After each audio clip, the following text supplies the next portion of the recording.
Tuhanku,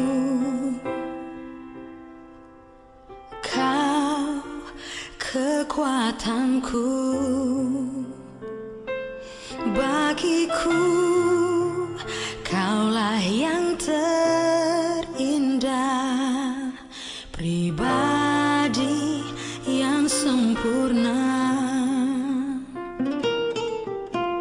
Kau pelindungku, amanku bersamamu. Bagiku Kaulah segalanya, Tuhanku yang sempurna. Yesus, aku di tangan-Mu. Yesus, aku di hati-Mu. Yesus, Dia Immanuel, Tuhan serta kita. Yesus, ku dipegang teguh. Yesus, Shalom Jemaat GKH Agape yang terkasih di dalam Tuhan. Sungguh sangat bersyukur untuk anugerah kesehatan yang masih kita nikmati sampai hari ini, sehingga kita boleh datang kembali ke hadirat Tuhan, menaikkan segala syukur, sembah dan doa kita. Mari saya mengajak jemaat untuk bangkit berdiri. Kita akan memulai ibadah kita hari ini dengan menaikkan pujian Tuhan berada di bait suci-Nya.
Pertolongan kita dalam ibadah pagi ini adalah dalam nama Tuhan yang menjadikan langit dan bumi. Kasih karunia dan damai sejahtera dari Allah Bapa kita dan dari Tuhan Yesus Kristus menyertai kita sekalian. Amin. Masih dengan bangkit berdiri, kita akan bersama-sama membaca bacaan Alkitab yang terambil dari 1 Tawari 16, ayatnya yang ke-8 sampai dengan ayatnya yang ke-11.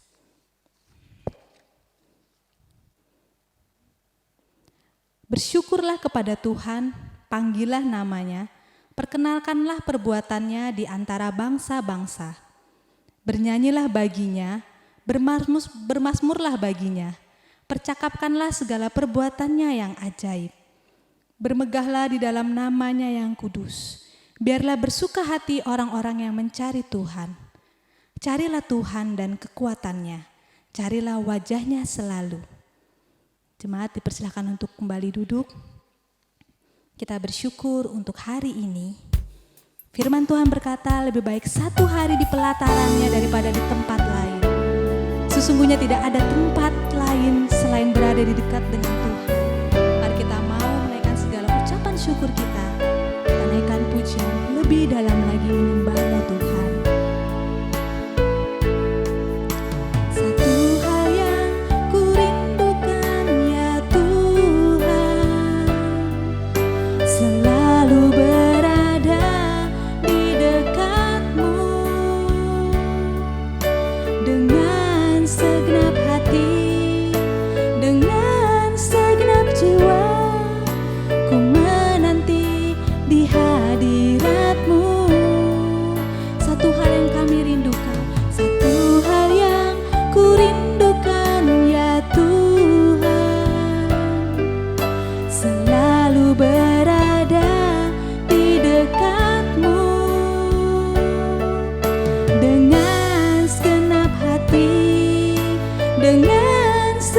jiwa, ku menanti di hadirat-Mu. Lebih dalam lagi ku rindu Kau Tuhan, lebih dari segala yang ada. Lebih dalam lagi ku cinta Kau Yesus, ku mengasihi-Mu. Mari sekali lagi dengan penuh kerinduan kita katakan, satu hal yang ku rindukan ya Tuhan, selalu berada di dekat-Mu. Dengan segenap hati, dengan segenap jiwa, ku menanti di hadirat-Mu. Satu hal yang ku rindukan ya Tuhan, selalu berada di dekat-Mu. Dengan segenap hati, dengan segenap jiwa, ku menanti di hadirat-Mu. Lebih dalam lagi ku rindu Kau Tuhan, lebih dari segala yang ada. Lebih dalam lagi ku cinta Kau Yesus, ku mengasihi-Mu. Katakan lebih dalam lagi, lebih dalam lagi ku rindu Kau Tuhan, lebih dari segala yang ada. Lebih dalam lagi ku cinta Kau Yesus, ku mengasihi-Mu. Mari kita mau lebih mengasihi Tuhan kita. Katakan bersama-sama, lebih dalam lagi, lebih dalam lagi ku rindu Kau Tuhan, lebih dari segala yang ada.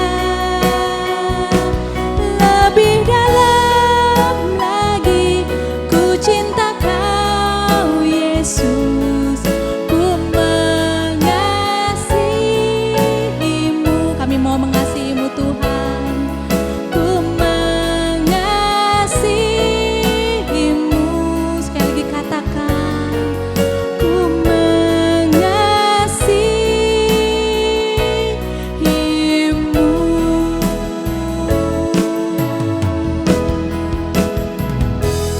Mari kita bersatu di dalam doa.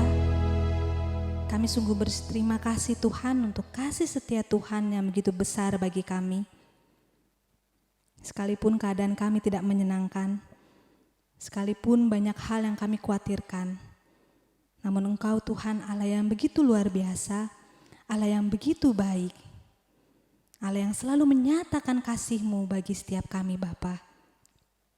Biarlah pada pagi hari ini Bapa, kami mau datang sujud menyembah kepadamu.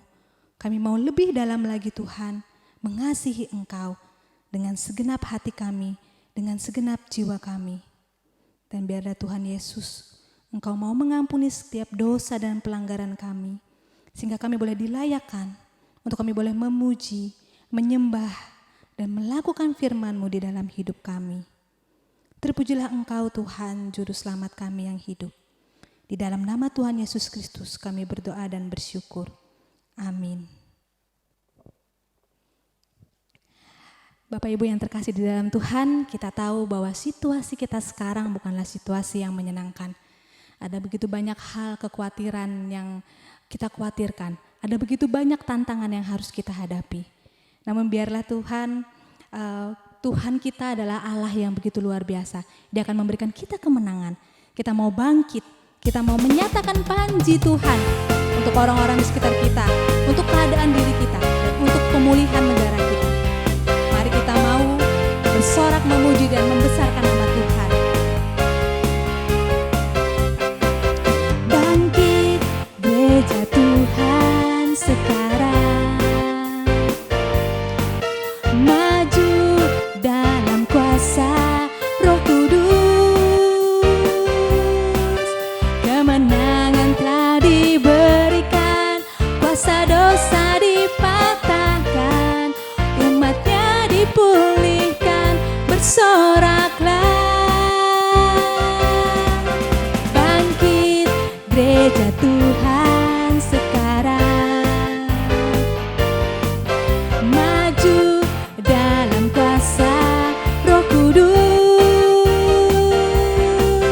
Kemenangan telah diberikan, kuasa dosa dipatahkan, umatnya dipulihkan, bersoraklah.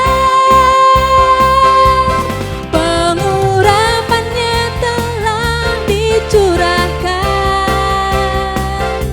kuasa mujizatnya pun dinyatakan. Mari kibarkan panjinya bagi kemuliaannya, maju berperang, umat pemenang, rebut bangsa-bangsa bagimu Tuhan.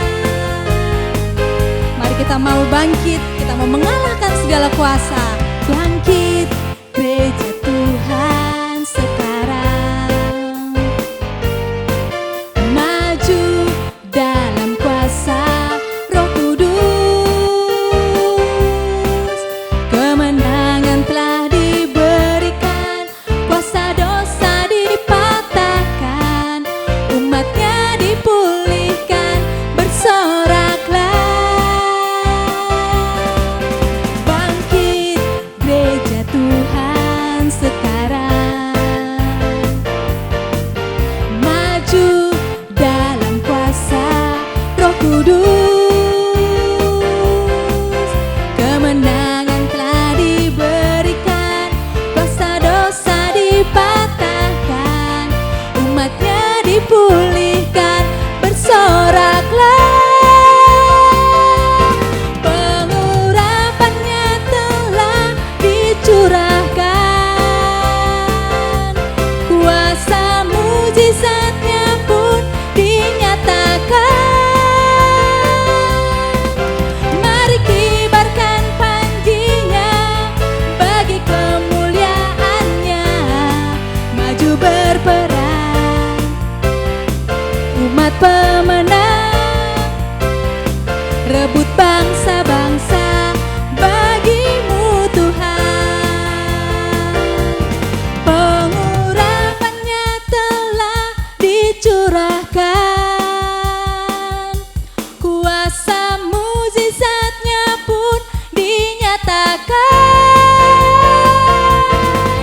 Mari kibarkan panjinya bagi kemuliaannya, maju berperang, umat pemenang, rebut bangsa-bangsa bagimu Tuhan. Mari maju berperang, maju berperang, umat pemenang, rebut bangsa-bangsa bagimu Tuhan.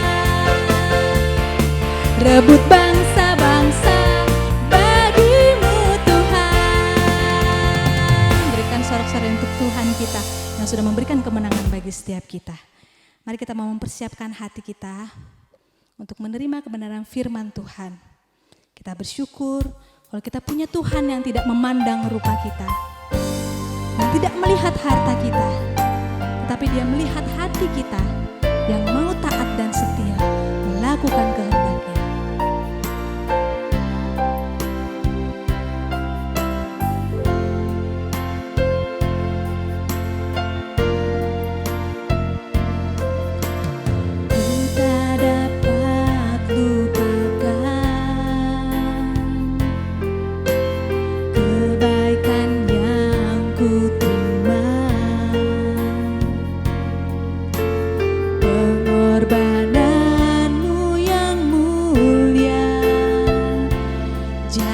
jadikanku berharga. Kau tulus menerima aku apa adanya. Kekuatan kasih-Mu nyata memulihkan hidupku.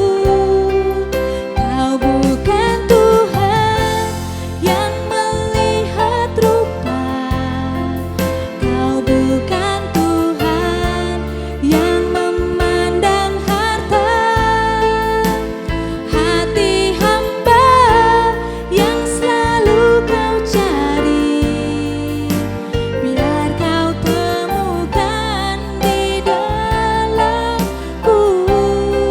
Selama ku hidup, ku mau menyembah-Mu, sebab Engkau sangat berarti bagiku.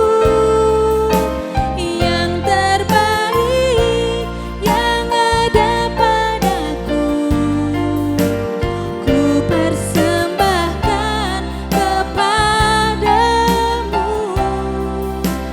Yesusku. Mari sekali lagi kita pujikan dengan segenap hati kita. Ku tak dapat lupakan kebaikan yang ku terima, pengorbanan-Mu yang mulia, jadikanku berharga. Kau tulus menerima aku apa adanya. Kekuatan kasih-Mu nyata memulihkan hidupku. Kau bukan Tuhan yang melihat rupa, Kau bukan Tuhan yang memandang harta. Hati hamba yang selalu Kau cari, biar Kau temukan di dalamku. Selama ku hidup, ku mau menyembah-Mu, sebab Engkau sangat berarti bagiku. Yang terbaik yang ada padaku, ku persembahkan kepadamu, Yesusku.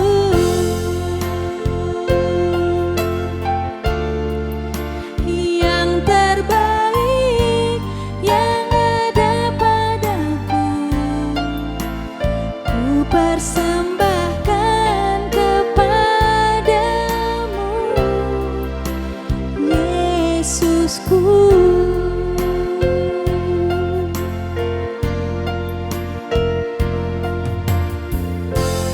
Firman Tuhan akan disampaikan oleh Evangelis Hari Limanto. Selamat pagi jemaat yang dikasihi dalam Tuhan Yesus Kristus. Shalom. Kita mengucap syukur di dalam masa pandemi ini kita masih punya hati untuk terus datang dan mencari Tuhan lewat kesempatan ibadah yang Tuhan anugerahkan. Di dalam masa pandemi ini ada begitu banyak kemungkinan yang bisa terjadi di dalam setiap kehidupan manusia. Manusia sedang di dalam satu ancaman yang sangat serius, yaitu ancaman kematian. Tetapi mari kita dengan kesempatan yang ada ini, kita mau sungguh-sungguh pakai untuk beribadah, dan kita sungguh-sungguh memohon belas kasihan Tuhan menjadi bagian hidup kita. Mari kita berdoa, saudara.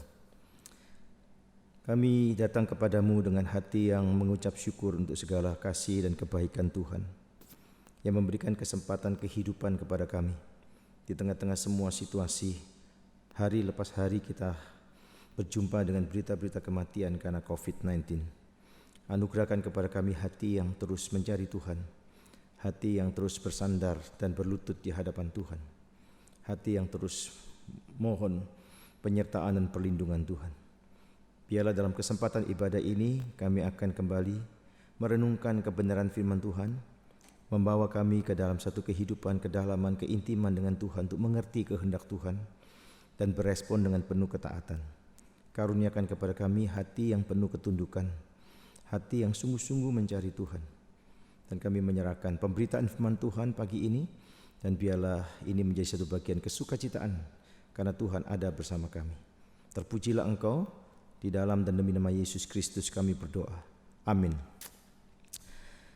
Pagi ini kita akan belajar firman Tuhan bersama-sama yang diambil dari Kolose pasal 1 ayat 7 dan 8. Kolose pasal 1 ayat 7 dan 8 yang tertuliskan demikian. Semuanya itu telah kamu ketahui dari Epafras, kawan pelayan yang kami kasihi, yang bagi kamu adalah pelayan Kristus yang setia. Dialah juga yang telah menyatakan kepada kami kasih-Mu dalam roh. Saudara yang dikasihi dalam Yesus Kristus, kalau kita melihat di dalam konteks bagian firman Tuhan ini, kita diingatkan tentang satu pernyataan seorang pengkhotbah Skotlandia yang sangat terkenal, yang bernama Alexander White. Ya, dia dikenal sebagai seorang apresiator, suka memberikan pujian, ya. Karena dia sering menulis kartu pos kepada banyak orang dan berterima kasih atas kebaikan banyak orang, saudara, yang dia terima di dalam kehidupannya. Ya. Tulisan-tulisan yang sangat singkat, tulisan-tulisan yang sangat pendek itu seringkali membawa sentuhan semangat hati yang luar biasa. Ya. Tepat saat dibutuhkan, itu akan memberikan satu hal yang membara di dalam hati orang, dorongan yang kuat. Memang satu penghargaan adalah obat yang baik untuk jiwa. Maka jangan segan-segan untuk kita memberikan apresiasi kepada orang-orang. Mungkin dia baru tampil nyanyi, bersaksi, berikan apresiasi kepadanya bahwa dia sudah mengalami hal yang indah bersama Tuhan dan memberkati kita di dalam kesaksiannya maupun apa yang ditampilkan. Saudara yang dikasihi dalam Tuhan Yesus Kristus, Rasul Paulus adalah seorang penyemangat yang hebat. Ya. Dan suratnya ini adalah contoh bagaimana dia menyatakan kasih karunia, ucapan syukur dalam bagian ini. Kita bisa melihat, ya. Satu kalimat panjang dalam bahasa Yunani dalam teks aslinya, saudara. Ya, dia bersyukur atas apa yang telah dilakukan Kristus di dalam kehidupan orang-orang Kristen di Kolose. Ini sesuatu yang sangat luar biasa. Ya.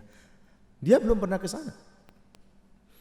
Tetapi kenapa dia mengucap syukur terhadap jemaat yang tidak pernah dia layani? Ya. Ini kita lihat hati Paulus yang begitu luas di dalam kepentingan kerajaan Allah. Bukan kepentingan denominasi, bukan kepentingan aliran, tapi kepentingan Injil. Gereja-gereja masa kini dan hamba-hamba Tuhan masa kini harus belajar dari keteladanan ini. Jangan kita terkotak-kotak, sudah minoritas kita terkotak-kotak sehingga kita tidak bisa membuat satu kegerakan besar. Kita bisa tidak memunculkan kesehatian yang kuat di dalam membangun kebenaran firman Allah dalam kehidupan bangsa ini, saudara. Ya. Mari kita perhatikan lebih jauh dalam terang firman Tuhan ini, saudara. Paulus juga menyebutkan ucapan syukur di 5 tempat yang lain dalam surat ini kalau kita bisa lihat. Dalam Kolose pasal 1 ayat 12, dalam Kolose pasal 2 ayat 7, dalam Kolose pasal 3 ayat 15, dalam Kolose 3 ayat 17 juga, dan dalam Kolose 4 ayat 2. Ketika kita mengingat bahwa Paulus menulis surat ini di dalam penjara, maka ucapan syukur yang dituliskan itu memiliki makna yang jauh lebih indah. Mengapa orang yang di dalam penjara ini menulis surat sedemikian kuatnya beritanya yang mengapresiasi orang lain dan sekaligus menaikkan rasa syukur? Dia tidak bersungut-sungut, tidak ngomel dengan keadaannya, tetapi dia mensyukuri dengan semua keadaan itu, terlebih keadaan daripada jemaat Kolose yang dia dengar. Saudara, ini menunjukkan karakter yang sangat matang, dewasa secara rohani. Ini bukan karena lamanya seseorang mengikut Kristus baru matang, belum tentu, saudara. Ya, bukan karena jabatan dia sebagai seorang hamba Tuhan maupun majelis, maupun pengurus, maupun aktif, bukan. Ini secara pribadi kita bisa lihat bagaimana kedewasaan rohani itu nampak pada waktu krisis-krisis terjadi di dalam hidup seseorang. Apakah dia ngomel sama Tuhan, dia marah sama Tuhan, seperti kondisi-kondisi sekarang ini, semua serba susah. Yang lalu kita dalam PSBB kita sulit mau keluar, ya, takut dan sebagainya. Tapi kita coba perhatikan, saudara. Apakah kita mau marah? Pertanyaannya, punya hak nggak kita marah sama Tuhan? Punya hak tidak? Kita tidak punya hak untuk marah kepada Tuhan. Mengapa?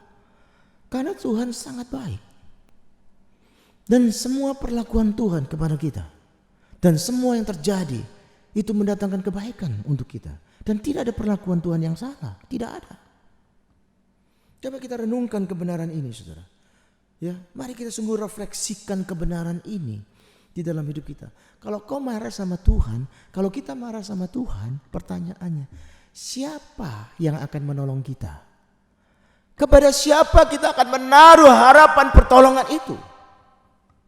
Coba pikir dengan baik, saudara. Sebagai jemaat Tuhan yang kekasih, kita bukan tidak punya hak saja marah, tapi kita tidak mungkin mengharapkan pertolongan di luar Tuhan. Saat ini dalam masa pandemi, banyak orang sebelumnya menempatkan kekayaan, harta dan sebagainya menjadi segala-galanya. Maka orang gila kerja, mengesampingkan Tuhan, urusan rohani nomor sekian, tapi urusan kerja, uang dan sebagainya nomor sekian. Sekarang saya bertanya, yang kau cari, kau kejar, kau dapatkan, bisa nggak memberikan perlindungan untuk nyawamu?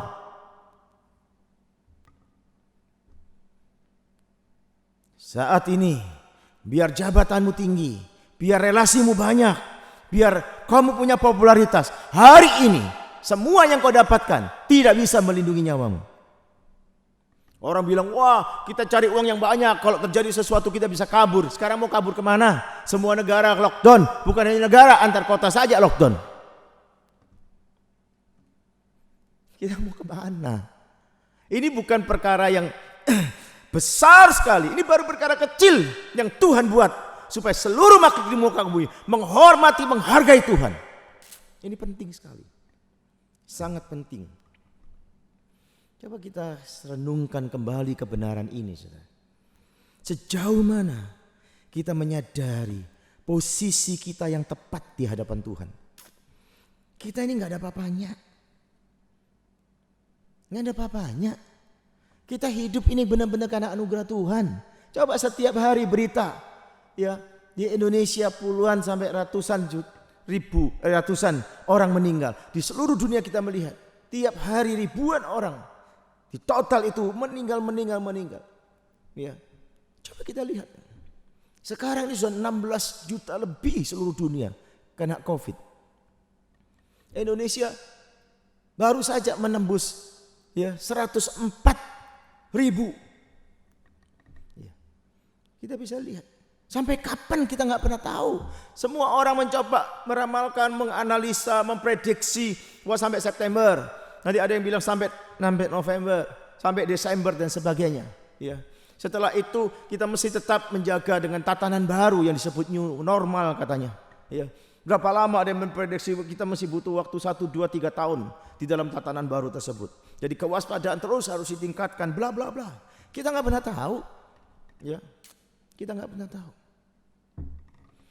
Perkantas sendiri 2 binaan perkantas sebagai dokter yang akhirnya meninggal karena COVID. Coba kita lihat, saudara. Yang kita siapkan kader-kader terbaik ini akhirnya sampai di situ perjalanannya. Ya. Yang satu karena kecerobohan dari pasien pelarian Ciamis. Ya. Lari dari rumah sakit menuju ke Jawa Tengah, dibawa keluarganya. Dari Jawa Tengah terkapar, kembali masuk. Dirawat di sana, kembali lari lagi. Masuk Jawa Timur, Surabaya, persis terkapar. Sudah tidak bisa berdaya lagi, dilarikan ke rumah sakit Suwandi. Nah, rumah sakit Suwandi waktu itu belum ada kasus COVID, saudara. Dilarikan, dimasukkan di sana. Bertepatan kader perkantas ini yang sudah viral kemana-mana, namanya dokter ya Berkatnu ini, alumni Wijaya Kusuma tersebut. Akhirnya apa? Jangka tangga. Dia bohong, keluarganya bohong dan sebagainya. Setelah dites ternyata COVID. Ini kena beberapa hari kemudian sampai seluruh rumah sakit yang menangani diperiksa. Hanya dia. Semua keluarga yang mengantar diperiksa, mulanya mereka marah dan sebagainya. Coba kita lihat dalam terang firman Tuhan ini. Hidup kita ini benar-benar karena anugerah Tuhan. Karena anugerah Tuhan. Hari ini saudara, kita bisa kalau mau mendengar ada seorang majelis yang sangat kaya raya dari gereja Tionghoa di Indonesia, di Surabaya ini. Sekarang ini sedang terkapar dalam kondisi yang tidak baik. Adiknya udah meninggal duluan. Adiknya menulari kokonya ini. Ini salah satu bos gereja besar di Surabaya ini. Saat ini perlu pertolongan Tuhan. Kami berdoa terus supaya Tuhan menyatakan belas kasihannya kepada orang. Karena dia majelis yang baik. Pendukung pelayanan yang sangat baik. Dan sebagainya. Dia punya kekayaan yang luar biasa. Kekayaannya gak bisa melindungi nyawanya. Tidak bisa. Hanya karena belas kasihan Tuhan. Oleh sebab itu saudara sadarilah. Ya, seperti Paulus. Kita harus bersyukur atas apa yang Tuhan sudah lakukan dalam kehidupan orang lain. Kita seringkali hanya mengucap syukur terhadap apa yang Tuhan buat dalam hidup kita.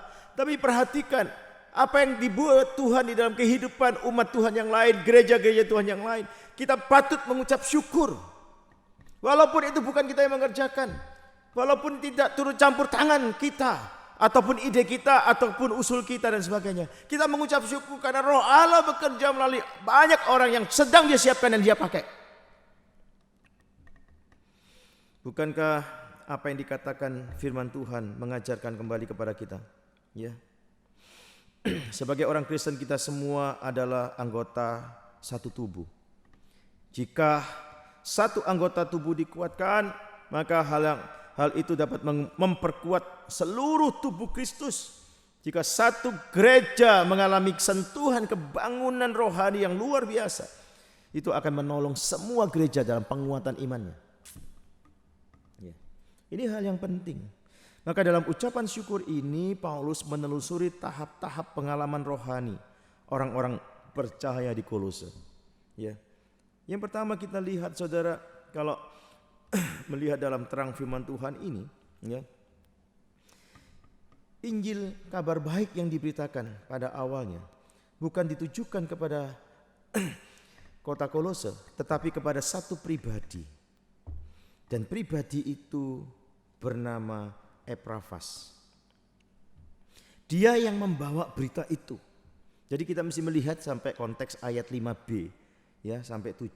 Baru kita bisa melihat secara lengkap maksudnya di sini. Jadi Epaphras ini ya adalah warga kota Kolose di dalam Kolose pasal 4 ayat 12 dan 13. Dan dia bertemu dengan Paulus dan Paulus membawanya untuk berjumpa dengan Tuhan Yesus. Kemudian sewaktu Paulus melayani selama 3 tahun yang luar biasa di Efesus tersebut. Disitulah terjadi perjumpaan yang sangat luar biasa. Ya. Setelah Epaphras menjadi percaya kepada Kristus, saudara. Epaphras ini dalam bahasa Yunaninya, saudara, ya, itu artinya cantik, ya, yang mempesona, kira-kira begitu ya. Dia seorang sahabat dan teman Paulus dan anak pelayanan Paulus yang luar biasa. Sampai Paulus menyebut dia adalah kawan pelayan, kira-kira begitu. Dan temanku sepenjara, ya. Kita lihat ayat 7 disebut. Nama Epaphras ini adalah singkatan dari Epaphroditus. Tapi Epaphras yang ini tidak sama dengan Epaphroditus di dalam Filipi pasal 2 ayat 25 dan Filipi pasal 4 ayat 18. Berbeda. Ya. Di sini disingkat Epaphras tapi kepanjangan Epaphroditus, tapi tidak sama dengan yang ditulis dalam kitab Filipi. Nampaknya Epaphras ini memberitakan Injil di kota-kota di lembah sungai Likus di Frigia, saudara, di bawah pimpinan Paulus selama Paulus bertugas di Efesus. Dan dia mendirikan jemaat-jemaat di Kolose, ya. ya, di Hierapolis, di Laodikia, itu jemaat-jemaat yang hasil sentuhan pelayanan daripada Epafras. Di kemudian hari dia mengunjungi Paulus di penjara, ya, di Roma, dan berita yang dia sampaikan mengenai keadaan jemaat-jemaat di lembah Likus mendorong Paulus menulis surat kepada jemaat Kolose. Jadi inilah latar belakang kenapa Paulus menulis surat secara khusus kepada jemaat Kolose di sini. Jadi kita lihat setelah Epafrodituus atau Epafras, ya, Epafras menjadi percaya pada Kristus. Perhatikan di sini, dia membawa berita yang menggetarkan hatinya kepada teman-temannya, ya, kepada kerabat-kerabatnya, di rumah-rumahnya, di tempat-tempat di semua wilayah Kolose. Itu yang terjadi dengan Epafras ini. Mungkin akan sangat menyenangkan bagi Epafras untuk tetap tinggal bersama Paulus di Efesus, karena begitu banyak hal yang indah terjadi. Tetapi perhatikan di sini. Tetapi karena tanggung jawab pertamanya adalah membawa Injil ini ke kota asalnya sendiri, yaitu Kolose. Ini sesuatu yang sangat luar biasa. Ya. Dia punya beban yang begitu kuat untuk kotanya sendiri. Padahal dia mendapatkan kenyamanan, mendapatkan hal yang enak bersama Paulus. Tapi bukan itu yang dia cari. Bukan kenyamanan dan masuk ke dalam zona nyaman di dalam pelayanan. Tidak. Tetapi dia melihat ada hal yang jauh lebih dibutuhkan untuk memperluas kepentingan kerajaan Allah. Walaupun itu dia harus meninggalkan zona nyamannya. Dia mau masuk. Seharusnya itulah yang menjadi keputusan setiap hamba Tuhan. Bukan memilih hal yang nyaman. Bukan memilih hal yang aman. Bukan memilih hal yang memberi jaminan. Tetapi memilih berdasarkan pimpinan dan kehendak Tuhan yang jelas. Ini yang dilakukan. Kadang-kala untuk mengerjakan kehendak Tuhan yang jelas dalam memimpin kita, itu sesuatu hal yang tidak mudah. Tetapi banyak orang mau memilih yang zona nyaman dan masuk zona nyaman. Maka kehidupan dirinya masuk ke dalam status quo. Hanya begitu-begitu saja. Tidak punya dampak yang besar. Tidak punya dampak yang luas untuk kepentingan kerajaan Allah. Ini hal yang sangat penting. Sangat penting, saudara. Itu yang menjadi pergumulan hidup saya. Pada waktu gereja-gereja ini memberikan tawaran untuk saya menjadi seorang pendeta di gereja setempat dan sebagainya. Baik di Surabaya, Jakarta, Bandung dan beberapa tempat lagi. Yang lain di Sumatera dan lain sebagainya. Ya, saya mengatakan di dalam pergumulan pribadi saya. Tuhan tidak pernah memimpin saya untuk pelayanan itu. Tuhan memimpin saya untuk pemberitaan ini yang jauh lebih luas. Maka saya ambil keputusan masuk di dalam satu wadah pelayanan yang disebut Perkantas, yang saya sekarang sudah pensiun bersama Bu Iis. Kami sama-sama pensiun. Saya masih membantu pelayanan itu, ya, sampai sekarang. Ya, saya melihat melalui pelayanan ini terus menjelajah dari kota ke kota, dari provinsi ke provinsi. Ya, dari negara ke negara bergerak. Semua hanya untuk kepentingan perluasan kerajaan Allah. Bukan mencari zona nyaman. Bukan mau cari aman. Di dalam merintis pelayanan, mengembangkan pelayanan, masuk ke tempat-tempat penuh dengan bahaya, penuh dengan risiko. Saya tidak tahu kenapa Tuhan mengizinkan saya untuk mengerjakan pelayanan-pelayanan yang mengancam nyawa. Merintis Timur-Timur, saudara. Ya, persis di tahun 90 dalam kegerakan awal itu. Ya bisa lihat, masih penuh bergolak. Sampai lepasnya Timur-Timur 9 tahun kemudian. Dan itu desingan, peluru, macam-macam, itu sudah makanan sehari-hari. Ya, melihat dalam ancaman-ancaman setiap kali datang ke sana, itu sudah menjadikan bagian dari mengerjakan panggilan ini. Setelah itu mengerjakan Papua sampai sekarang. Ya, saya masih sekarang terus bergerak untuk Papua. Juga sama. Kondisi sosial politik yang sangat labil membuat semua peristiwa itu bisa terjadi dan meletus kapan saja. Tetapi semua itu tidak pernah menyurutkan, ya, sungguh komitmen untuk mengerjakannya. Apapun resikonya. Yang penting berani belajar, hidup berpusat kepada kehendak Tuhan. Saudara yang dikasihi dalam Tuhan Yesus Kristus, Kalau kita lihat di sini, Injil adalah kabar baik bagi setiap orang. Bahwa Yesus Kristus telah menyelesaikan masalah dosa melalui kematian, penguburan dan kebangkitannya. Maka kata Injil berarti kabar baik. Ya, ini sesuatu yang sangat penting ya untuk kita tekankan. Injil yang berpusat pada pribadi Yesus Kristus. Karena tema surat Kolose ini saudara adalah keunggulan, keutamaan daripada Yesus Kristus. Tentu saja Yesus Kristus yang utama dalam pemberitaan Injil. Bukan diri kita, bukan gereja kita, bukan denominasi kita, bukan aliran kita, tapi Kristus. Tatkala Kristus sudah tidak menjadi pusat berita lagi, maka jangan heran kalau kita melihat di dalam dunia barat akhir-akhir ini begitu banyak viral dari kelompok-kelompok lain sengaja memviralkan kondisi gereja yang sudah berubah, entah dari bar, gereja yang sudah berubah entah menjadi tempat ibadah yang lain. Kita bisa lihat. Saudara, apa sebabnya ini bisa terjadi? Tatkala mereka sudah tidak percaya kembali bahwa berita Yesus Kristus adalah berita yang sangat penting, yang utama dibandingkan semua berita yang lain.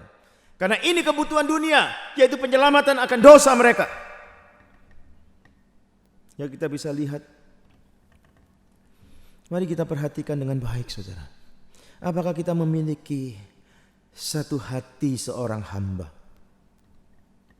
Seperti Paulus, seperti Epaphras.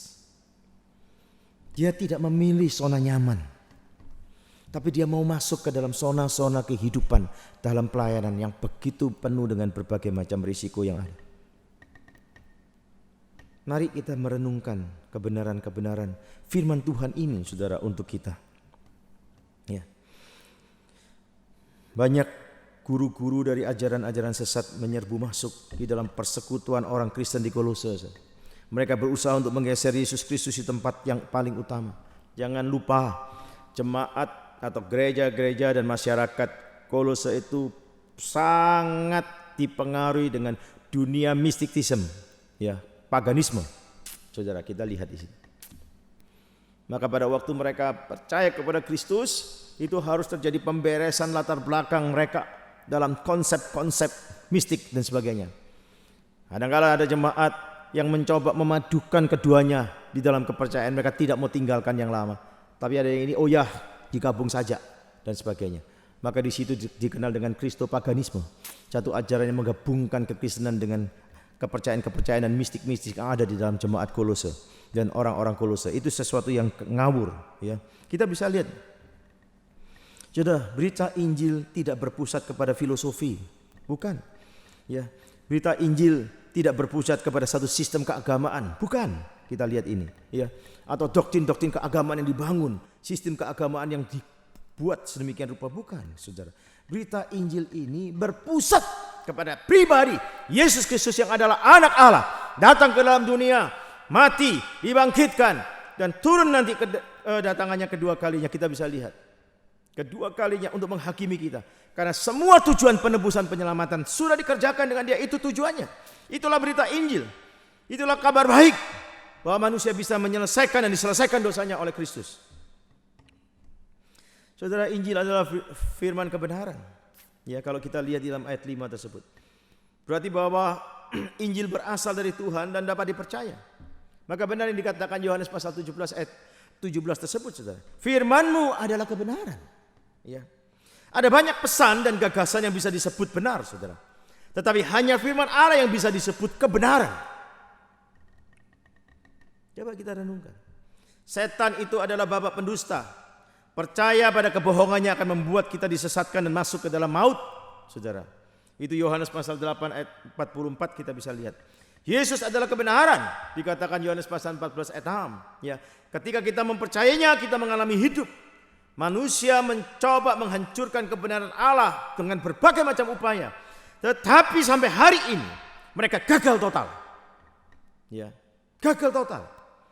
Firman kebenaran masih tetap berdiri kokoh hingga hari ini. Dan hingga hari ini menjadi berita kita dalam gereja-gereja yang mengasihi firman Allah. Coba kita renungkan, saudara, dalam kebenaran ini. Ya, setiap orang memiliki keyakinan pada sesuatu, saudara. Iman hanya sebagai objek di mana seseorang menaruh kepercayaan. Ya, Coba perhatikan dan renungkan. Ya. Penyembah berhala menyembah dewa batu. Penyembah berhala di kota yang berpendidikan memuja uang atau harta atau status. Dalam kedua kasus ini, iman itu kosong. Saudara, orang Kristen sejati memiliki iman kepada Yesus Kristus. Dan iman itu didasarkan kepada firman Allah, firman kebenaran ini. Jenis iman yang lain tidak bisa menyelamatkan. Hanya firman yang berdasarkan firman Allah. Firman yang berdasarkan firman kebenaran itu, iman berdasarkan firman kebenaran itu yang bisa menyelamatkan. Coba kita lihat dalam terang firman Tuhan ini. Ya. Injil adalah berita tentang anugerah yang luar biasa. Ya. Dua kosakata Kristen saudara yang sering membingungkan banyak orang, yaitu anugerah dan belas kasihan. Tuhan dalam anugerahnya memberi apa yang tidak pantas kita terima. Namun Tuhan dalam kemurahannya tidak memberi apa yang pantas kita terima. Ya. Namun Tuhan dalam kemurahannya tidak memberi apa yang pantas kita terima. Jadi kasih karunia adalah kasih karunia yang dinyatakan kepada orang berdosa yang tidak layak untuk membereskan dosa-dosanya. Alasan Injil adalah kabar baik karena kasih karunia. Allah berkehendak dan mampu menyelamatkan semua orang yang percaya. Ya. Seorang sejarawan dan ahli hukum yang terkemuka di Inggris yang bernama John Selden, itu abad 16 dan abad 17, ya. Itu tahun 1584 sampai 1654, saudara. Dia memiliki perpustakaan itu 8.000 buku. Dan dia mempelajari semua buku yang dia miliki. Ketika menjelang kematiannya, dia berkata kepada seorang uskup agung yang bernama Ashur, ya. Saya sudah mensurvei sebagian besar tulisan yang ada di antara anak-anak manusia, dan hidup saya dipenuhi dengan buku-buku dan naskah-naskah tentang berbagai hal. Ini kutu buku memang, ya. Mungkin kutunya kutu buku, ya. Tetapi saudara, saat ini dia mengatakan, saya tidak dapat mengingat satu bagian pun dari semua buku, dari semua tulisan yang dapat mengistirahatkan jiwa saya. Hanya kitab suci yang membawa berita yang dapat mengistirahatkan jiwa saya.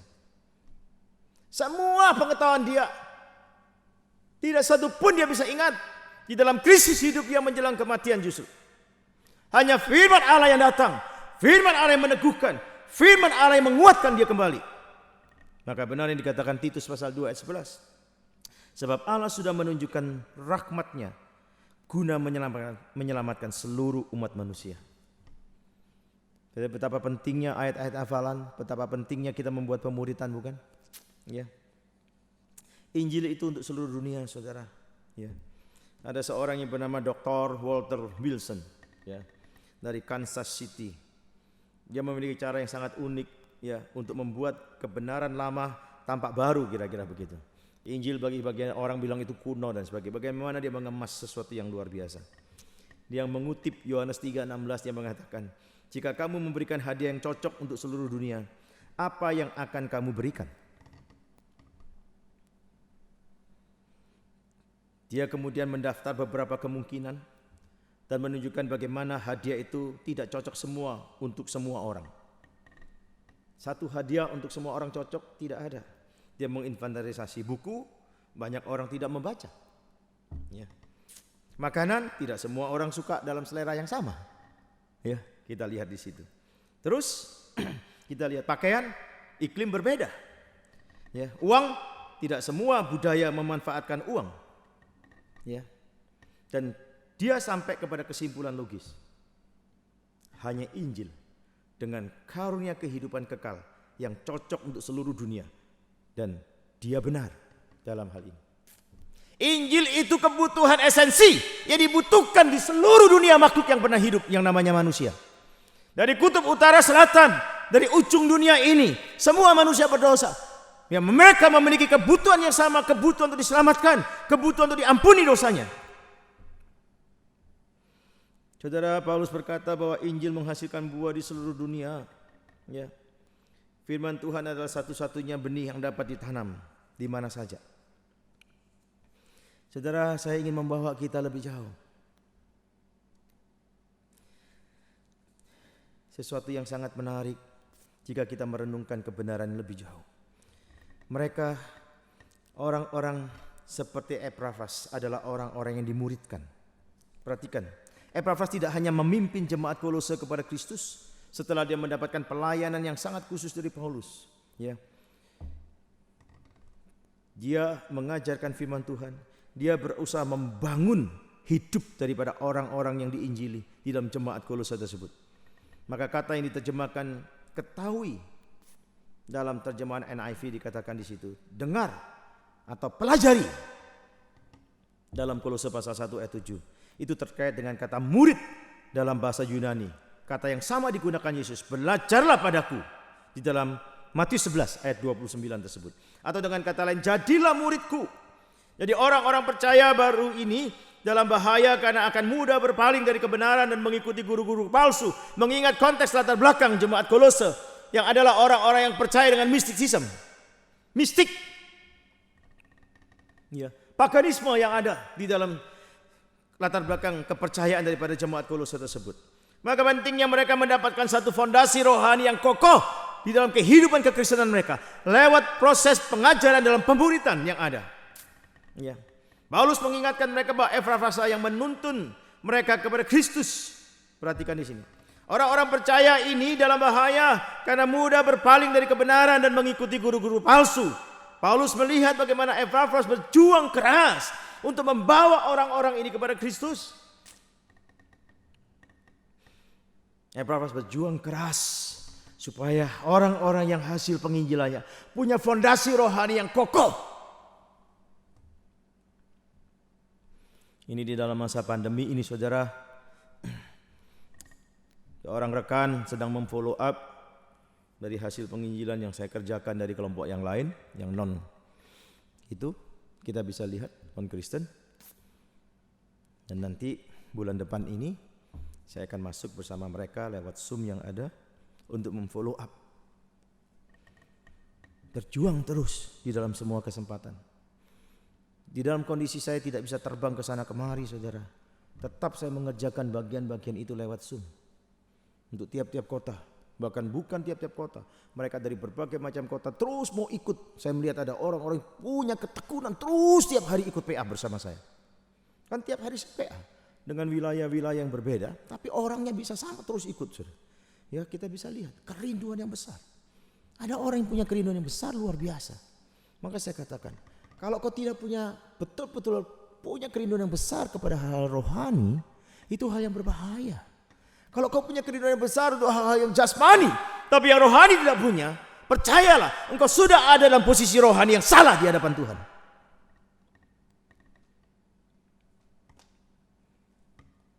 Saya katakan, kalau kau mengasihi Tuhan, tentu engkau tidak mungkin memberi yang baik-baik kepada Tuhan. Ingat, orang yang mengasihi Tuhan tidak mungkin memberi yang baik-baik kepada Tuhan. Tapi orang yang mengasihi Tuhan memberi yang terbaik kepada Tuhan. Kalau kau membedakan antara yang tidak baik dengan baik, kau akan pilih yang baik. Tapi kalau kau harus membandingkan yang baik dan terbaik. Banyak orang hanya ingin mau yang baik, tapi yang terbaik kau anggap terlalu mahal, kau berikan kepada Kristus, kepada gereja, kepada pelayanan. Ingat, Bapa memberikan yang terbaik. Pengorbanan terbesar Bapa itu Kristus untuk kita. Masa kita membalas yang baik-baik saja kepada Dia? Mari kita renungkan saudara kebenaran ini. Mari kita mengubah konsep kita untuk selalu memberi yang terbaik kepada Tuhan. Jangan waktu-waktu yang sisa, jangan tenaga-tenaga yang sisa-sisa itu. Jangan berkat-berkat yang sisa. Itu semua bukan milikmu, milik Tuhan. Engkau hanya pengelolanya. Engkau diminta untuk mendistribusikan berkat-berkat itu, kekayaan kelimpahan Tuhan. Bukan kau pakai untuk kedaginganmu, kepentinganmu pribadi jauh lebih besar dari kepentingan kerajaan Allah. Coba kita renungkan saudara di dalam kebenaran ini, ya. Maka kita lihat saudara, kata lebih dahulu dalam Kolose pasal 1 ayat 5 tersebut mungkin berarti sebelum guru-guru palsu itu muncul di tempat mereka. Seperti jemaat Kolose, kita harus waspada terhadap pemimpin agama manapun yang tidak berusaha memenangkan jiwa yang terhilang, tetapi yang lebih suka mencuri domba daripada kawanan domba orang lain. hamba-hamba Tuhan yang malas, ya, aktivis-aktivis yang malas, engkau tidak akan bisa memenuhi gerejamu dengan jiwa-jiwa baru. Tapi jiwa-jiwa pindahan yang datang. Tetapi bagi orang-orang yang sangat rajin memberitakan Injil, dia akan berupaya sekeras mungkin bagaimana memenuhi betul-betul bangku-bangku kosong di gereja itu dengan jiwa-jiwa baru. Bukan sekedar jiwa-jiwa pindahan. Saya tidak menyalahkan jiwa-jiwa pindahan jika benar-benar daripada kau mendapatkan pengajaran yang menyesatkan. Mari kita renungkan dengan baik, saudara. Orang Kristen baru harus mutlak dimuridkan. Maka Yesus bagaimana dengan khotbah di bukit, dia memuridkan para muridnya sedemikian rupa. Ya. Paulus selama 3 tahun ada di Efesus untuk memuridkan orang-orang Efesus sedemikian rupa. Ya. Ini bukan sesuatu yang mudah, saudara. Ya, kita lihat. Sama seperti bayi yang baru lahir kan, membutuhkan perhatian, membutuhkan perlindungan yang penuh kasih sampai dia dapat merawat dirinya sendiri. Demikian juga dengan orang-orang Kristen baru, perlu dimuridkan, perlu dirawat, ya, supaya dia bisa tumbuh dengan baik dan nanti dia bisa berbenah untuk dirinya sendiri dan dia bisa menolong orang lain. Ya, amanat agung tidak berhenti dengan keselamatan orang yang terhilang, saudara. Yesus memerintahkan kita untuk memuridkan mereka. Ya, maka sebagaimana bisa diupayakan dari hasil PI yang saya kerjakan, saya berusaha untuk memfollow up mereka. Saya ingin mengajak kembali kepada kita untuk melihat kebenaran ini di dalam hidup kita.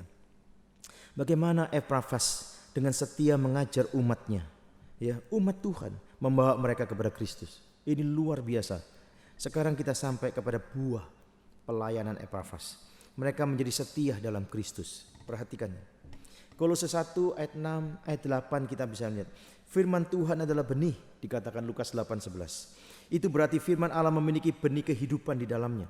Saudara, ketika firman ditanam di hati, dia bisa menghasilkan buah. Injil ini berbuah dan berkembang di seluruh muka bumi. Perhatikan Kolose 1 ayat 6 tersebut. Jadi ketika firman Tuhan ditanam dan dikelola, maka akan menghasilkan buah. Iman, pengharapan dan kasih adalah buah sulung dalam tuaian rohani. Karunia rohani ini adalah salah satu bukti bahwa seseorang benar-benar telah dilahirkan kembali. Jadi mari kita renungkan dalam bagian terakhir ini. Ya. Iman datang melalui pendengaran akan firman Allah. Roma 10:17. Kehidupan Kristen dimulai dengan iman yang menyelamatkan. Tetapi ini hanyalah permulaan, awal.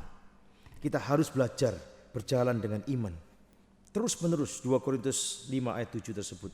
Dan kita belajar bekerja dengan iman dalam 1 Tesalonika 1 ayat 3. Imanlah yang memberi kuasa di dalam doa-doa kita. Di dalam Lukas pasal 17 tersebut. Iman adalah perisai yang melindungi kita dari panah api, dari si jahat. Kita bisa melihat dalam Efesus pasal 6 di situ. Ayat 16. Kasih adalah bukti seorang sudah menerima keselamatan sejati. Dan kasih itu menunjukkan tentang hadirnya kedewasaan rohani seseorang. Karena kedewasaan rohani seseorang bukan dinilai dari karunia yang dimiliki. Kehadiran kedewasaan rohani bukan dinilai dengan aktivitas dan banyaknya yang dikerjakan dalam pelayanan. Bukan. Tapi kedewasaan rohani diukur sejauh mana kasih itu terus bertumbuh dan berkembang semakin matang di dalam kehidupan seseorang.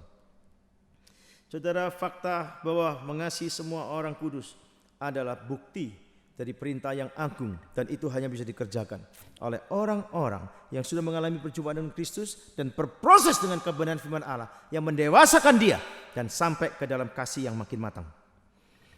Kasih orang Kristen bukan adalah perasaan yang mudah berubah sebagai produk dari hati manusia, bukan.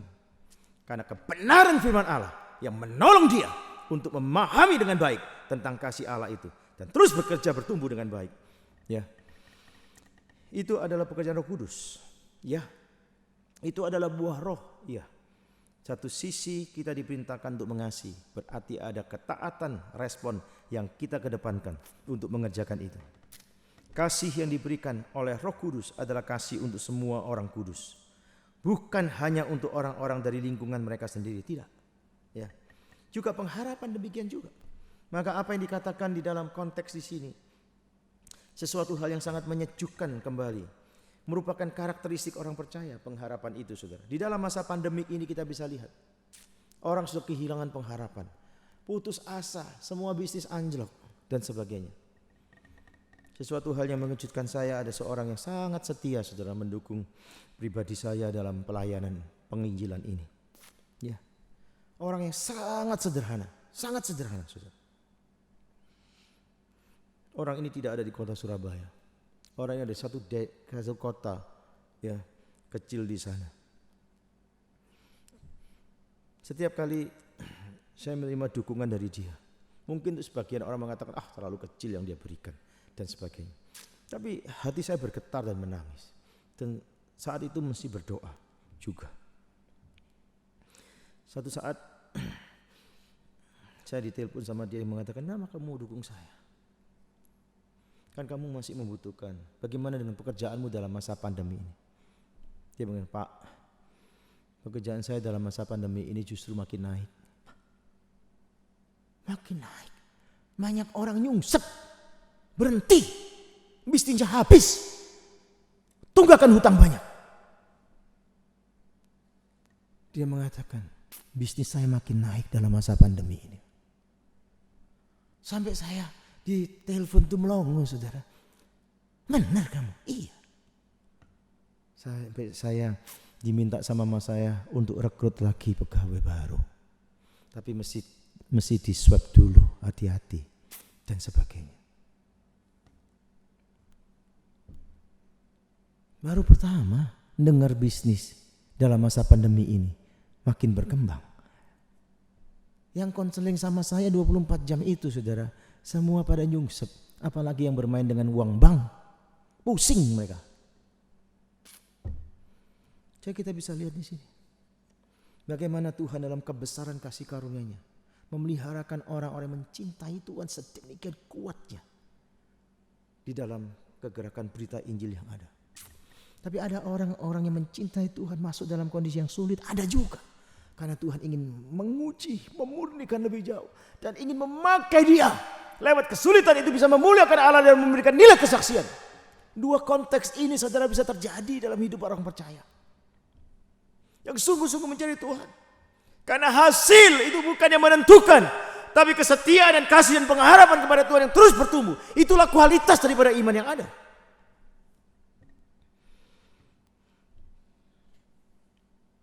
Apa hubungan antara iman, pengharapan, dan kasih kalau demikian? Semakin kita mengasihi seseorang, semakin kita percaya kepadanya, kita akan lebih percaya kepada sahabat kita daripada orang-orang yang baru kita kenal. Ya. Bila kita lebih mengenal Tuhan, kita akan lebih percaya kepada Tuhan. Kita akan lebih mengasihi Tuhan. Kasih dan iman saling berkaitan menguatkan. Ya. Itulah saudara yang ingin. Dan pengharapan itu memberikan satu kontribusi yang berharga bagi iman dan kasih. Kita makin diteguhkan, terus diteguhkan.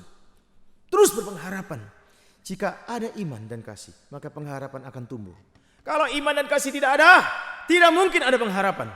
Pengharapan adalah kekuatan yang memotivasi bertumbuhnya kasih dan iman. Dan itu hanya terjadi karena Kristus dalam kasih karunia melalui Roh Kudus memimpin kita terus-menerus. Benar yang dikatakan Kolose 1 ayat 4 dan 5 tersebut. Karena kami telah mendengar tentang imanmu dalam Kristus Yesus dan tentang kasihmu terhadap semua orang kudus. Karena pengharapan yang disediakan bagi kamu di surga. Wah, luar biasa. Dan pengharapan akan melihat Yesus Kristus dan pergi ke surga bersamanya adalah kekuatan yang besar dalam kehidupan kekristenan. Saudara, orang semua panik dengan COVID. Saya ingin bertanya, tanpa COVID pun orang juga mati, benar gak? Padahal yang mati lebih banyak bukan karena COVID. Tapi orang selama ini tidak pernah takut. Tetap hidup di dalam mencari keduniawian. Begitu serangan COVID datang, orang takut luar biasa. Semua menghentikan diri dari semua aktivitas yang ada. Bla bla bla. Kita bisa lihat dalam terang firman Tuhan. Saya ingin membawa kita untuk melihat kebenaran ini menjadi satu kesimpulan. Sudahkah kita mengalami satu mujizat keselamatan yang luar biasa? Ya.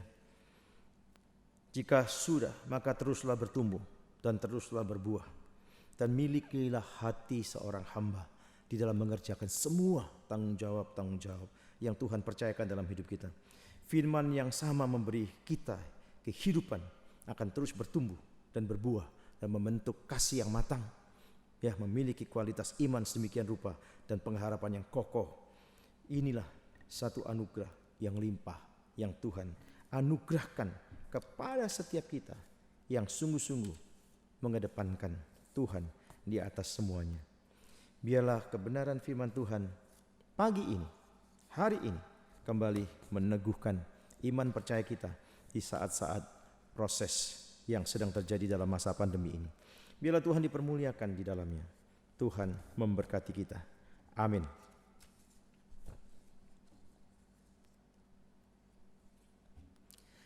Jemaat yang dikasihi dalam Tuhan Yesus Kristus, saya mengajak kita untuk berdoa bersama-sama sebagai respon kita kepada firman Tuhan. Tuhan, terima kasih untuk firman-Mu mengingatkan, meneguhkan, memotivasi kami. Ajar kepada kami untuk terus-menerus mau bergaul dengan firman-Mu, supaya kami memiliki hati seorang hamba yang kami lihat nampak dalam kehidupan Epafras, kehidupan Paulus. Kasih sayang yang Tuhan anugerahkan boleh menjadi kekuatan kepada kami untuk memiliki hati yang sama, hati seorang hamba yang menghambakan diri dan berani terus-menerus berespon dengan penuh ketaatan kepada firman. Tolonglah para hamba-Mu di gerejamu ini, tolonglah para majelis gereja, tolonglah para pengurus aktivis bersehati membangun gerejamu dengan iman pengharapan yang kasih, dengan kasih yang begitu kokohnya. Kami berdoa supaya anugerah Tuhan yang limpah boleh terus menjadi bagian dari kegerakan pertumbuhan rohani gerejamu. Kami berdoa dan mohon belas kasihan Tuhan.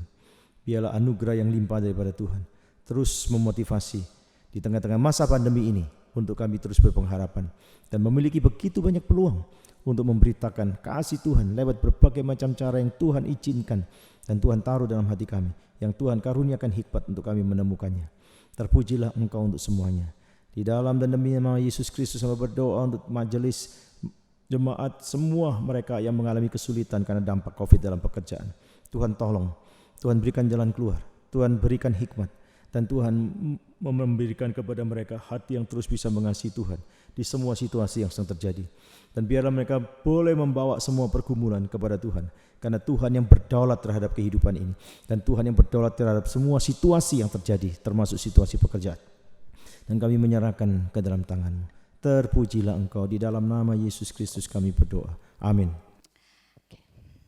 Kita sudah mendengarkan firman Tuhan pada hari ini, dan biarlah melalui firman yang barusan kita dengar, itu boleh menjadikan kita hati sebagai hamba yang mau taat dan setia, yang mau tunduk kepada Bapa kita.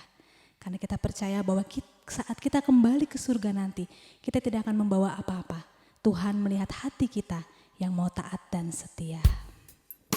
Mari kita naikkan pujian, hati sebagai hamba.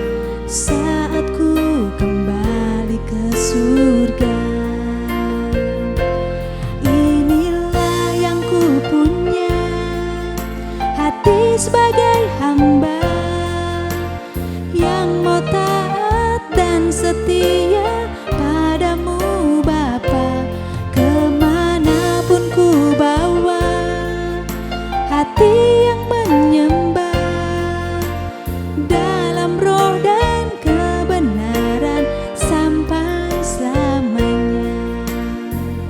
Sekali lagi kita pujikan.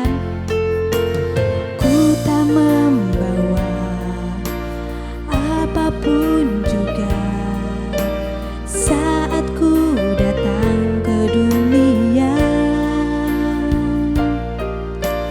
Ku tinggal semua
bersama-sama mengakui pengakuan iman rasuli. Pengakuan iman rasuli. Aku percaya kepada Allah, Bapa yang Maha Kuasa, Halik langit dan bumi, dan kepada Yesus Kristus, Anaknya yang tunggal Tuhan kita, yang dikandung dari Roh Kudus, lahir dari anak darah Maria, yang menderita sengsara di bawah pemerintahan Pontius Pilatus, disalibkan, mati dan dikuburkan, turun dalam kerajaan maut. Pada hari yang ketiga, bangkit pula dari antara orang mati, naik ke surga, duduk di sebelah kanan Allah, Bapa yang Maha Kuasa, dan dari sana Ia akan datang untuk menghakimi orang yang hidup dan yang mati. Aku percaya kepada Roh Kudus, gereja yang kudus dan am, persekutuan orang kudus, pengampunan dosa, kebangkitan tubuh, dan hidup yang kekal. Amin. Mari kita bersatu di dalam doa. Bapa di surga, kami pagi hari ini berdoa, bersyukur kepada Tuhan atas segala kebaikan Tuhan kalau kami masih diberikan waktu dan kesempatan untuk beribadah. Termasuk ketika kami menaikkan doa-doa syafaat di hadapan-Mu. Kami mau berdoa pertama-tama bagi bangsa negara kami, secara khusus dalam penanganan pandemi COVID yang sudah berbulan-bulan ini. Tuhan, kami memohonkan hikmat, bijaksana, kekuatan, dan pertolongan serta belas kasihan daripada Tuhan bagi pemerintah kami, supaya mereka dapat mengendalikan, mereka dapat mengontrol seluruh penanganan pandemi ini, baik dampak-dampak yang ada di sekitarnya. Tuhan yang menolong mereka.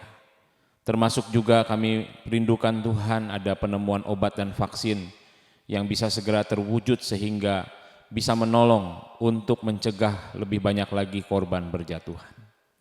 Tidak lupa kami juga berdoa bagi keamanan bangsa negara kami secara khusus menjelang pilkada serentak di tahun ini. Mohon daripada perlindungan Tuhan hadir bagi bangsa negara kami. Tidak lupa kami juga berdoa bagi gereja kami Tuhan. Bersyukur atas pemeliharaan-Mu bagi jemaat-jemaat Tuhan yang ada di Agape.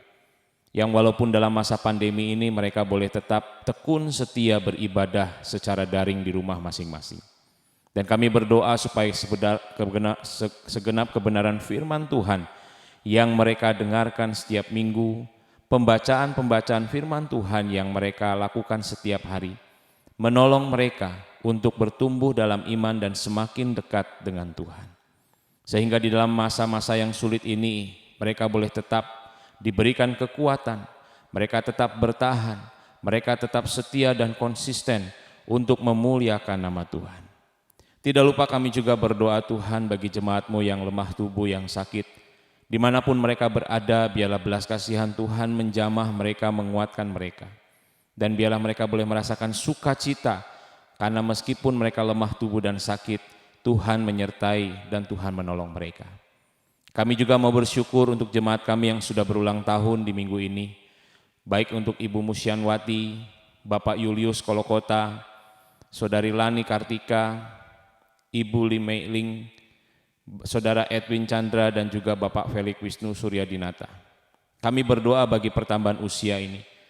Biarlah mereka boleh bersyukur kepada Tuhan atas pertambahan usia yang Tuhan sudah berikan. Dan itu juga menolong mereka untuk terus bertumbuh dalam iman mereka kepada Tuhan. Semakin mengasihi Tuhan, semakin mencintai firman Tuhan. Berkati mereka yang sudah berkeluarga, supaya keluarga mereka Tuhan jagai. Berkati juga mereka yang masih single, supaya Tuhan juga pelihara kehidupan mereka. Terima kasih Bapak. Tidak lupa kami juga berdoa untuk kegiatan gereja kami sepekan. Ada persekutuan doa malam, ada persekutuan wanita, dan juga kami merencanakan baksos untuk warga Margarejo bersama dengan kelurahan. Tuhan menolong setiap kegiatan ini, Tuhan hadir, Tuhan menyertai. Jikalau ini kehendak Tuhan, biarlah Tuhan juga yang memakainya menjadi saluran berkat bagi kemuliaan Tuhan. Pakai hamba-hamba-Mu yang akan menyampaikan firman di dalam persekutuan-persekutuan.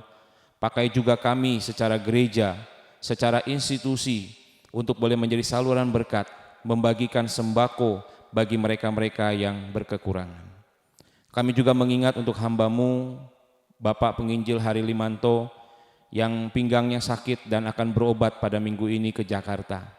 Mohon Tuhan memperlancar perjalanan dan juga proses pengobatannya, supaya ditangani dengan baik oleh orang yang takut akan Tuhan sehingga kesehatan Pak Hari boleh dipulihkan dan dia boleh dipakai oleh Tuhan untuk melayani. Berkati juga untuk Perkantas sebagai institusi yang dikepalai oleh Pak Hari, Tuhan menolong dia, memberikan hikmat, bijaksana, kekuatan, dan Perkantas boleh menjadi berkat dimanapun mereka berada dan didirikan. Kami juga bersyukur Tuhan untuk segala berkat yang Engkau berikan dan percayakan kepada kami hari demi hari. Dan kami akan memberikan persembahan sebagai bentuk ungkapan syukur kami atas segala kebaikan Tuhan. Mohon Tuhan menerima dengan sukacita persembahan kami dan menjadikannya sebagai sesuatu yang boleh berguna, boleh bermanfaat bagi pekerjaan-pekerjaan Tuhan di GK Agape. Berkati setiap jemaat juga yang belajar dengan setia menyisihkan harta yang Tuhan percayakan untuk dipersembahkan kepada gereja. Tuhan tambahkan hati yang sukacita, sukarela, dan terlebih lagi berharap hanya kepada Tuhan. Bukan hanya uang kami persembahkan, tetapi waktu, hidup, dan seluruh hal yang melekat pada diri kami boleh persembahkan untuk kemuliaan-Mu. Terima kasih Bapa. Dengar doa kami dalam nama Tuhan Yesus Kristus kami berdoa dan bersyukur. Amin. Kita akan menaikkan doksologi dan doa berkat akan disampaikan oleh Evangelis Hari Limanto.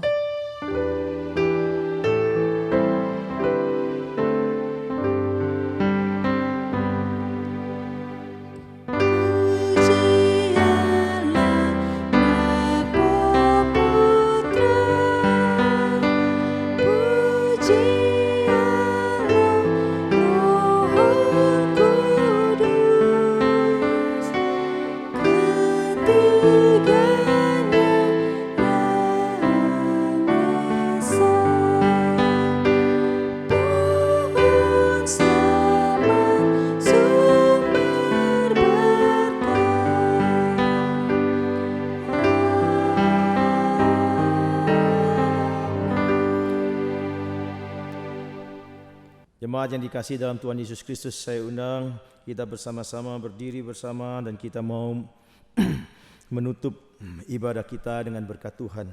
Terimalah berkat Tuhan, biarlah anugerah dan sejahtera daripada Allah Bapa, kasih karunia daripada Tuhan Yesus Kristus, kekuatan dan penghiburan daripada Allah Roh Kudus menyertai kita, memberkati kita, melindungi kita, dan menolong kita di dalam masa-masa pandemi ini dari sekarang sampai selama-lamanya. Amin.